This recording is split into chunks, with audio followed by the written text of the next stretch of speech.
When Yelena, disguised as a Marleyan soldier, told the warriors to join her, Pieck had a bad feeling in doing so, especially after Yelena instructed Zeke to leave them while leading her and Porco into a trap. On the way, they ran into the panzer unit. Pieck thanked them for all that they did as she hugged one of the soldiers, whispering that she didn't trust Yelena. If she hadn't done this, the panzer unit wouldn't have saved the cart and jaw titans, and the battle in Liberia could have ended much worse. Full quote. There's no need to panic. This battlefield is under our control now. We're closing in on all our enemies. They decided to take the field with their vertical maneuvering, so they have limited weapons and fuel. In other words, they are stranded in enemy territory with no supply lines. They are cornered rats. The Marleyan army should be surrounding this internment zone by now, so there's no escape route. The Paradis forces never had the numbers to take on Marley in a proper war. When they joined the battle, Pieck and Porco decided to protect Zeke, not knowing that he was planning to abandon and betray them after faking his death. Porco was concerned about taking the founding titan from Eren, no matter what, and this was Pieck's response. Little did she know how wrong she was, as not only did the Survey Corps have an escape route, but Eren even used Porco to inherit the Warhammer Titan. Knowing that modern weapons were becoming more powerful than the Titans, Zeke held a meeting in which he expressed his concerns with the other warriors. He told them that they were more desperate to go to Paradis and take the founding titan than ever before if they wanted to survive. When Pieck said this, Zeke explained that the Tibur family would help them convince the world their actions were necessary.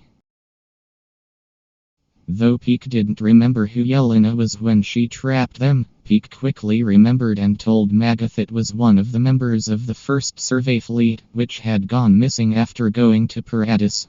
It turned out that the Survey Corps were waiting for this fleet and that Yelena betrayed Marley to work with the Eldons, and more importantly, the Yeagers. After Pieck pretended to betray Marley, Gabi was devastated to think that someone she looked up to was a traitor. However, once Pieck revealed her true intentions, she told Gabi how she really felt. She may not have trusted the nation that abused her and the people she cared about, but she'd be loyal to it as long as her loved ones were as well. Full quote. I became a warrior so that my father, the one person I can call family, could get proper medical care. He survived, but he's been overcome with sadness since he learned I don't have much of my term left. Before I die and leave him all alone, I want to show him a brighter future for Eldia. While pretending to be on Eren's side, she told him about her father, though it's unknown whether everything she said is true or not. Either way, it is obvious that she has a close relationship with her father, but highly doubtful that she would even try to fight the Marleyans. After Magath died, Annie decided to not participate in the battle against Eren and instead watched over Gabi and Falco. Once she left, Hange asked the soldiers and warriors if they were fine with stopping the rumbling, as they knew the world would still hate the Eldons and attack Paradis. Pieck said these words, following the last order of the general, despite it resulting in her prayers never coming true. Full quote. Fine. I can't shoot. And I really don't think I could eat you. Anyway, you found my Titan's tracks from when I snuck in here, didn't you? My plan was to make it in here before you could act. I made it this far, but there's another reason I couldn't shoot. If you can use the founding titan, I thought you just might be able to defeat Marley. When Pieck tried to threaten Eren by pointing a gun at his head and telling him to take his hands out of his pockets, he refused to do what she wanted, as he knew that she wouldn't actually be able to harm him. He told her that he knew she didn't have permission to kill the founding titan, as that would result in its power going to an unknown Eldian baby. Understanding that he wouldn't give in, she pretended that she wanted him to defeat Marley.